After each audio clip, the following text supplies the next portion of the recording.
Red Dot versus Lpvo. Got some data for you here. The science is settled, as they would say. It's actually not, but it's kind of become a running joke where science used to mean something and now it's just a term people throw out. But we got some data on Red Dot versus Lpvo. That's what we're going to talk about today on Gunfighter Life. Welcome to the podcast, where we talk about guns, gunfighting, tactics, ballistics, gear, the right way, with Almighty God at the center, Judeo-Christian values, and real-world first-hand experience. I am blessed to serve you as host. Blessed be the Lord my rock, who trains my hands for war and fingers for battle. Groundwork. There has been a debate among rifle, let's say fighting rifle and fighting carbine circles for going on 15 years. I was there in the GWOT, the Global War on Terror, when we ran iron sights. I was there when we switched to optical sights, which weren't real common on infantry and fighting rifles of the era. They quickly became that way, and they are a force multiplier. As part of my professional career, I've run things like aim points. I've run things like the Trigicon ACOG, was a very early adopter before they were mass adopted by the Marine Corps. I was an urban warfare instructor for the Marine Corps. I'm familiar with the platforms, and I did a whole episode kind of talking about that and their benefits and detriments and what you're trading off, because just like many things in the gun community, it's a trade-off. What do you want? A lot of things are a trade-off. I'm going to rehash all of that here, but it's kind of germane, so if it comes up, I will talk about it. But in these circles, there's been a big hot debate on Red Dot versus Lpvo. So I went out for you guys, especially for the patrons, because they contribute to the podcast, and many of them contribute financially, which I appreciate. It allows me to buy things like ammo. So I went out and shot the Army Qual, the Alternate Army Qual C. If you're not familiar, that's a paper qual that the Army uses for rifle qualification. Am I saying that this is the best metric for being a great rifleman in the world? No, I'm not saying that. I'm saying it's good enough for the Army, and I'm saying that it's a good, repeatable, verifiable metric, getting back to science. Repeatable, testable, and it will give good data. So that's what I shot, the Army Alternate Qual C. If you're not familiar with it, it's shot on a paper target with reduced size silhouettes, imitating the distances out to 300 meters. I shot it with a Ruger 1022. Why? Because 22 ammo is cheaper than 5.56 ammo, and the caliber shouldn't really matter that much. We're not testing the caliber. We're obviously not testing 22 versus anything or 5.56 versus anything. The point is to test the optic. So I thought a good way to do that was to take the same Ruger 1022, the one that I've had since I was knee-high to a jackrabbit. I would shoot it with a 4X optic, which is like the high end of an Lpvo, and then I would remove that and place a Red Dot optic on it, and then try again and see what the times would be, what the scores would be. A little bit about the target, if you're not familiar with what it looks like. I don't know if I'll make that the thumbnail or a picture of a Red Dot and a Lpvo for the thumbnail or something else, but the target, you might want to look it up if you don't know what it looks like, but it's got a bunch of different silhouettes. Some are like the head and shoulders as if somebody's laying down, some are like a standing silhouette, and all you have to do is hit the silhouette and it counts as a hit. It's only hits or misses. There's no like 5s, 4s, 3s, 2s, 10s, 9s, 8s like in bullseye shooting. It's a hit or not hit. However, in the center of the targets there is a circle. It's a small circle. It's the same size on every target. It's like the center of the target. The Army doesn't use that for scoring, but I'm going to use it here as a metric for accuracy, because why not? It's on there and it's the same, it's repeatable, it's testable. So, getting to the actual test. I shot it first with, and I should mention, 1022 4X scope Aguila, same ammo for both, 38 grain super extra. Shot it with the 4X optic. Now the time limit for the Army is 120 seconds. Each stage, there's 2 stages. I shot it with the 4X in 44.47 seconds, and I shot it the second stage in 37.43 seconds. Why the difference? Well, because of I botched a reload, to be honest. It took me a little while. You know, the 1022 is not the fastest thing to reload. I've got the old school one where it's got the button. You don't have like a lever that's hanging out like the new ones. So it takes a while. It's not as fast to reload as an AR. But 44.47 and 37.43. Score, perfect. A perfect score is 40. I shot a 40 out of 40. And if we go to what I'm going to call like the center, I guess bullseye or center of the target, it was -4. So I hit every target. It was a perfect score, but out of 40 possible, 4 were out of the center circle. Perfect score, 44.47 and 37.43. Much faster than the time limit. I don't really care about that. Well within the time limit, but we're going to see how it compares with speed to the red dot. So I mounted a red dot, a Burris fast fire. I've had that thing for years. Probably should do a review on it. It's one of the OG, I think like Gen 1s or early generations, not one of the newer ones. But it's a good robust optic. It's kind of a pain in the butt to zero. That's neither here nor there. I got it on there for you guys. I went through the painstaking process of removing optics and re-zeroing them. And I got it zeroed. And then I shot the Army alternate quality again. Time limits, 31.04 and 30.27. The score on that, obviously those numbers are faster, we'll get back to that, but the score, 37 out of 40. That, I don't know if that's expert or not. You look that up if you want. I don't know what the cutoff for expert is, but 37 out of 40, still a pretty good score with the red dot. And -13 out of the circle. Shocker. The magnified optic is more accurate as far as getting hits on target for this qual, and shocker, the red dot is faster. Shocker, hopefully, to no one, right? That's kind of the point, but at least now we have data. We have actual data and stuff, instead of just me spouting that off and you taking it as infallible or whatever. We have some data. And again, this comes back to there are other trade-offs, but the big trade-off, red dot versus Lpvo, do you want speed or do you want accuracy? Likely, I could have gotten a better score with the red dot if I would have slowed down, but the point of that was to shoot as fast as I thought I could reasonably hit the target, which I did 37 out of 40 times. It was faster. Would you rather forego a little bit of accuracy for the speed, or would you rather have the accuracy and give up some of the speed? Again, it's a trade-off. You have to make that choice for you. It's not like it was inaccurate. We're talking about target simulating out to 300 meters. Now, wind doesn't play as much of a factor and stuff like that. I'm not pretending it's like a 1-to-1 ratio, but it's a pretty good approximation. That's why I use it, and it's easy. It's easy to test on. It's a target that you can get. It's something that you can do yourself, right? So, which one of those is more important to you? Speed or accuracy? My wife, hold on. 28.76% faster. So the red dot is 28 point something percent faster, or the magnified optic of 4X is 28 point something percent slower. That's a significant difference. I was off.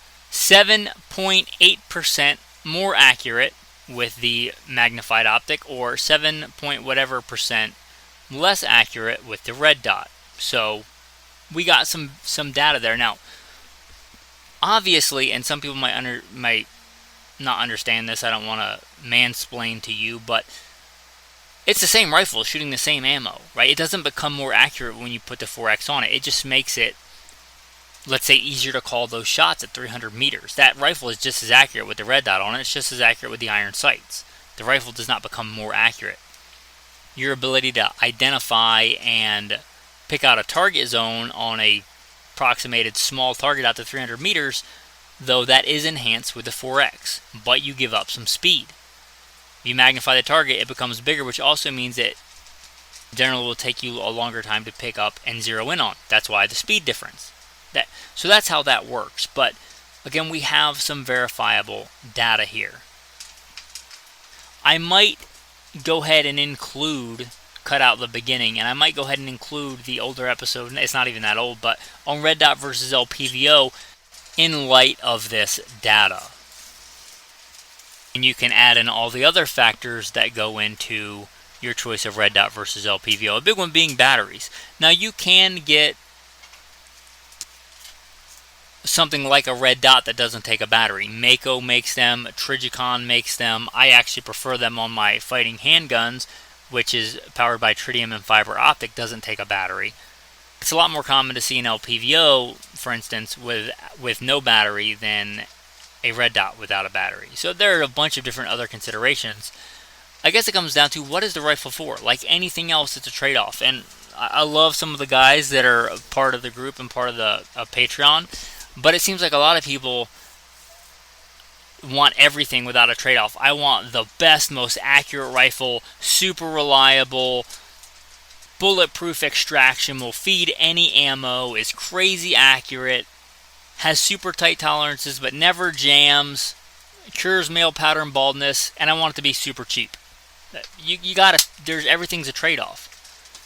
Mostly, if you want a rifle that's super accurate and super tight tolerances, this is not about Lpvo versus red dot, just for instance. You want super tight tolerances, you want a super tight chamber. Generally, that means you're not going to be able to feed it garbage ammo. It's going to have tighter tolerances. That's part of what makes it more accurate. Do you want speed, or do you want the ability to get more precise shots?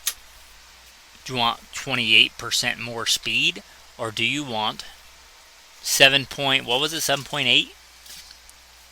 7 point something percent more accuracy.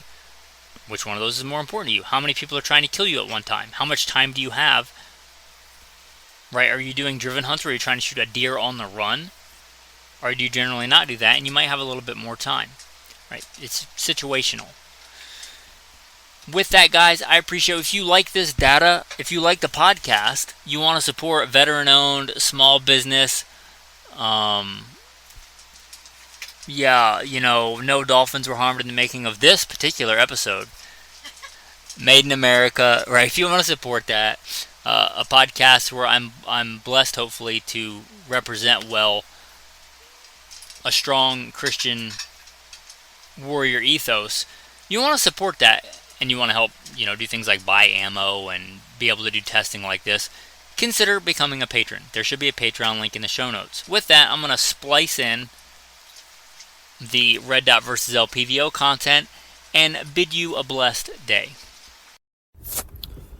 What is going on, guys?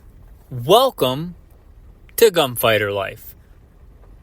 Today we're going to talk about the Lpvo versus the red dot. Mostly for ARs. It could apply to other things, right? But mostly for like an AR or a fighting rifle type platform.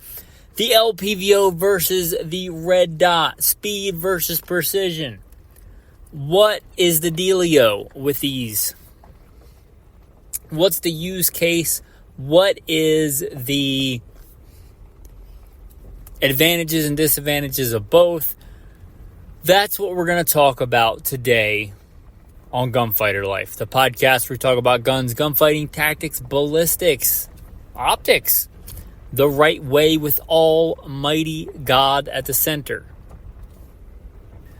Who is God except the Lord, and who is rock? Who is the rock except our God? He makes my way perfect. He makes my feet like the feet of a deer. He sets me on high places. He teaches my hands to make war so that my arms can bend a bow of bronze. Let's get into the show. The red dot versus the Lpvo. I should mention, if you guys aren't familiar, there's a bio in the show notes. I'm not going to hash it out again here today. But just to establish in bona fides, I have a bit of experience with both of these. So this is not just, pie in the sky, wondering about what if, hashing it out on a keyboard in an internet forum. Let's talk about the red dot versus the Lpvo. The Achilles heel of the red dot, in my opinion, is it takes batteries. There are other systems that don't take batteries. Some of my preferred ones do not take batteries, but most red dots take batteries. Batteries die. Batteries require electronics. Batteries require wires. Batteries require the battery. I don't care how long the battery life is supposed to be. That doesn't mean that it is. That's under ideal conditions, at whatever ideal conditions is, right? 72 degrees, temperature stable. That does not count, when you leave it in your car and it gets 140 degrees and the battery explodes. Or it does not count when it gets so cold, like minus 40, minus 50 degrees, that the battery's fully charged, but it doesn't emit because that's how electricity works. So, yeah. So, not to mention batteries die, right? So, that is a major drawback of the red dot. There are some other systems, but right now we're talking about the red dot. So they take batteries. The biggest strength of the red dot is they're fast. They are fast. They do not require an iBox per se. The iBox is way, way more generous on a red dot than on an Lpvo in general, the vast majority of the time. With a scope, which we'll get into later, you'll see something called eye relief. If the scope is too far away, you're going to see a lot less. If it's too close, it's not going to look right. It has to be in a pretty specific window. There can be some generous eye relief, but it still has to be in a fairly specific area. Not with the red dot. With the red dot, you've pretty much, as long as you've got the gun in front of your face and you can see through the optic, you should be able to see the red dot.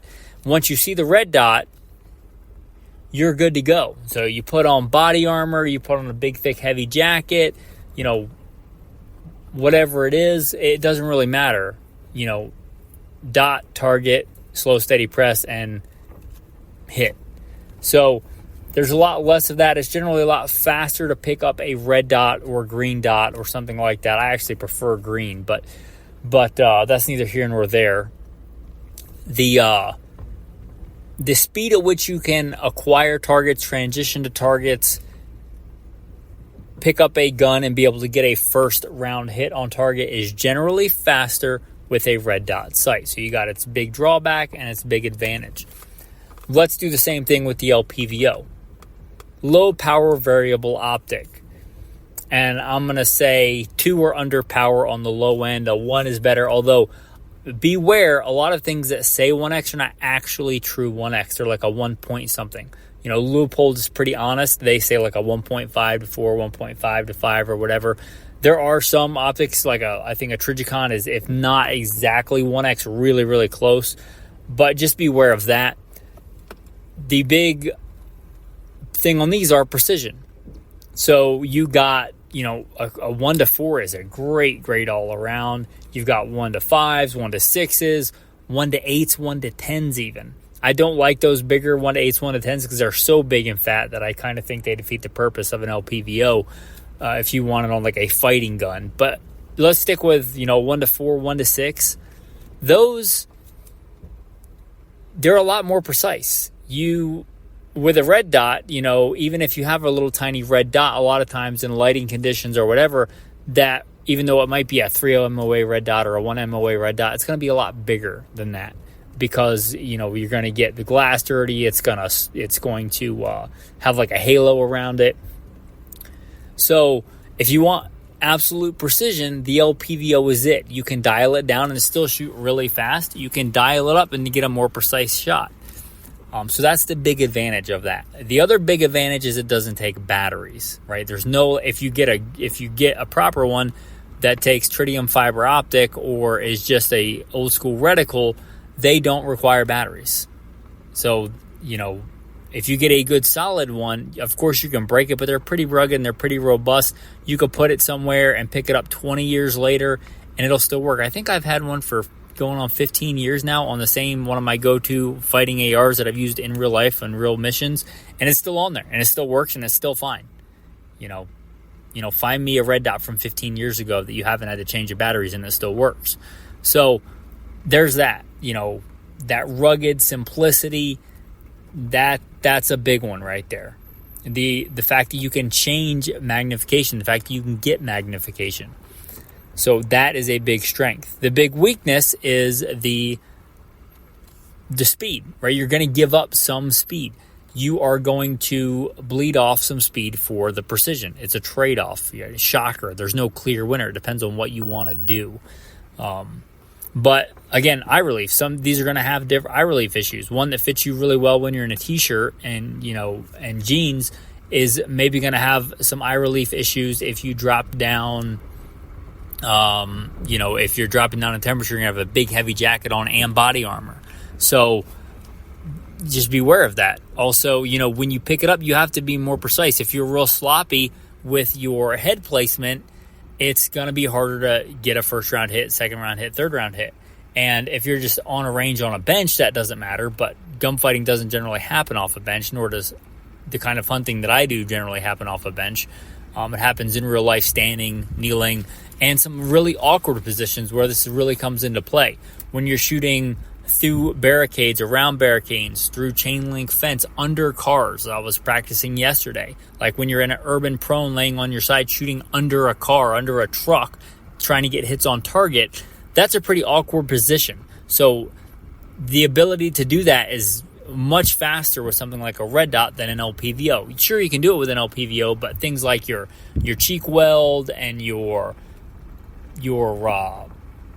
eye relief, those are going to be different than they normally are because you're not in a normal shooting position. So things like that. Also, if you're transitioning, you should be able to shoot a rifle like that, a fighting rifle, from right hand or left-handed, right shoulder or left shoulder, right eye, left eye. You should be able to do that.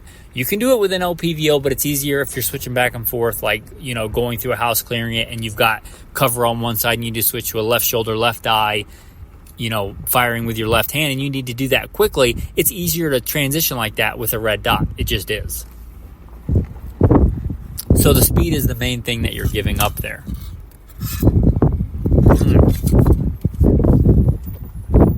I'm going to go out on a limb and say if you're shooting a 16-inch carbine, which is kind of the standard, you're really not giving much up unless you're shooting past 500 yards. And like for the U.S. Army, I was a Marine and Army. For the U.S. Army, like their farthest qual target is 300 meters. Like if you can't get a good hit on a man-sized silhouette at 300 meters, that's a you problem. That's not like you need more magnification. You don't. If you can't hit a man-sized silhouette at 300 meters with a red dot, it's probably not the optic. So how much precision do you need? I would say like out past 300, I think you do get kind of an advantage. Although in the Marine Corps, we shot iron sights out to 500, and you can certainly do it. But I think there is a bit of an advantage there past 300. The other advantage is if you're shooting smaller targets, if you only have a small window, maybe literally a window, or maybe, trying to thread, you can only see a very small part of a target, maybe the person's leaning around cover because he actually knows what he's doing, and all you can see is a half a head and, a part of an arm. If you're trying to hit that small of a target, even at closer ranges, that Lpvo might be the ticket. If you're trying to get positive identification of a target, not like a battlefield where everybody over there is bad, but like you're trying to identify what is that in that dude's hand. Is that a cell phone? Is that a handgun? Is that a flashlight, or is it a gun that has a flashlight on it? When you're trying to pick up small objects, even inside, even like, let's say 100 yards in, if it's a real small object like a cell phone versus a handgun, that can really help. That magnification can really help. Now, you shouldn't just go around scanning with your gun willy-nilly, but if you're already in a shooting kind of scenario and you don't want to dump the wrong dude, then yeah, that magnification can come in handy. So those are some other thoughts on the red dot versus the Lpvo. But again, you're going to give up speed. I will say I think the Lpvo favors the more advanced shooter, and meaning you still might be a very advanced shooter and want a red dot, but I think it will be less disparity and the ability to shoot it fast once you're good. Because if your form is really, really good, like, it's kind of like the draw with a handgun. If you can draw and get, so let's say your draw time is somewhere between like 0.5, 0.6, 0.7, 0.8, you got a really fast draw time. You kind of present that gun the same way every time. And when you're coming up to the draw, once you get to that point, if something is wrong, when you correct it before you get your sights on target. Like, you can correct it. Like, if you grab that gun and something's off, you're going to correct it probably in the holster before you ever break, Kydex and get it out, so that you can get a good fast presentation. And that because you have hundreds of thousands of reps and you know what it feels like. Same with the rifle. If you're picking up that rifle and going to shoulder and something is off, then you're probably going to know and correct it on the way up if you're an experienced shooter. So your eye box, your ability to pick up, that reticle is probably going to be less of an issue if you're really advanced, because you know what a good and bad presentation feels like, because you have, hundreds of reps, maybe thousands of reps, maybe hundreds of thousands of reps. And before you say that's you, is it you?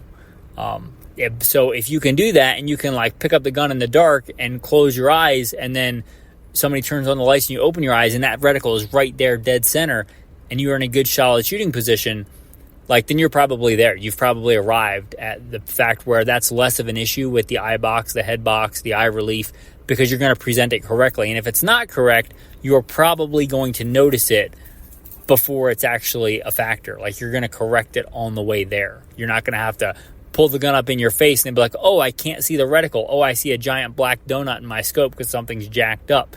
That tactile. That by automaticity. That by repetition, and you don't have to bring it up to your face and be like, oh, I can't see. I have to fix something. That might get you killed. That might cost you time. So that's just something to consider. The more advanced you are, the more reps you have in doing something, probably the less of a factor it is, because you're going to just know by feel that something is not right when you're going to shoulder that gun, when you're going from the low ready, the high ready, the slung in safe position, grabbing it out of a bag, just going to shoot it. You're going to know, going from standing to kneeling, you're going to know, what the proper technique is for that. And you're probably going to have just fine eye placement on the gun before you get there.